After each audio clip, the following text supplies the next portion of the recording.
ಚಿತ್ರದುರ್ಗ ತಾಲೂಕಿನ ತುರುವನೂರು ಪೊಲೀಸರು ಕಾರ್ಯಾಚರಣೆ ನಡೆಸಿದ್ದು 5 ಮಂದಿ ಕಳ್ಳರನ್ನ ಬಂಧಿಸುವಲ್ಲಿ ಯಶಸ್ವಿಯಾಗಿದ್ದಾರೆ.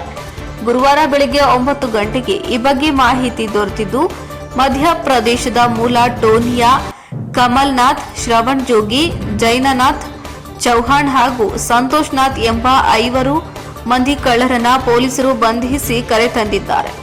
ಚಿಕ್ಕಗೊಂಡನಹಳ್ಳಿ ಗ್ರಾಮದ ರವಿಕುಮಾರ್ ಎಂಬುವವರು ಸೆಪ್ಟೆಂಬರ್ 2ರಂದು ರಾಷ್ಟ್ರೀಯ ಹೆದ್ದಾರಿ 50ರ ಟ್ರಕ್ ಟರ್ಮಿನಲ್ ಬಳಿಯ ತಮ್ಮ ಜಮೀನಿನಲ್ಲಿ ಕೆಲಸ ಮಾಡುತ್ತಿದ್ದು, ಕೆಲಸ ಮುಗಿಸಿ ಮಧ್ಯಾಹ್ನ 1 ಗಂಟೆ ವೇಳೆಗೆ ವಾಪಸ್ ಮನೆಗೆ ಹೊರಟಿದ್ದು, ಈ ವೇಳೆ ಕಾರಿನಲ್ಲಿ ಸಾಧುಗಳ ವೇಷದಲ್ಲಿ ಬಂದ 5ರಲ್ಲಿ ಕಾರಿನ ಚಾಲಕ ಬಿಟ್ಟು ಇನ್ನು 4 ರವಿಕುಮಾರ್ ಅವರ ಬಳಿ ಬಂದಿದ್ದು, ಜಮೀನಿನ ಮೆಕ್ಕೆಜೋಳ ತೆನೆ ಮುರಿದುಕೊಳ್ಳುತ್ತಿದ್ದು, ಈ ವೇಳೆ ಹಿಂದಿಯಲ್ಲಿ ಮಾತನಾಡುತ್ತಿದ್ದ ಸಾಧುಗಳು ರವಿಕುಮಾರ್ ಅವರಿಗೆ ಭವಿಷ್ಯ ಹೇಳುವುದಾಗಿ ನಂಬಿಸಿ ಬೇಡವೆಂದರೂ ಅವರ ಕೈಯಲ್ಲಿ ರುದ್ರಾಕ್ಷಿ ಹಾಗೂ 5 ರೂಪಾಯಿ ಕಾಯಿನ್ ಇಟ್ಟು ರವಿಕುಮಾರ್ ಅವರ ಕೈನಲ್ಲಿದ್ದ 5 ಗ್ರಾಂ ತೂಕದ ಬಂಗಾರದ ಉಂಗುರವನ್ನ ಏಕರಿಸಿದ್ದಾರೆ. ಅದರಲ್ಲೊಬ್ಬ ಸಾಧು ಪೌಡರ್ ಅನ್ನ ರವಿಕುಮಾರ್ ಅವರ ಹಣೆಯ ಮೇಲೆ ಹಚ್ಚಿದ್ದು, ಈ ವೇಳೆ ಬಂದಂತಾಗಿದ್ದು, ರವಿಕುಮಾರ್ ಅವರು ಏನನ್ನೂ ಸಹ ಮಾಡಲಾಗದ ಪರಿಸ್ಥಿತಿಯಲ್ಲಿ ಇದ್ದರು.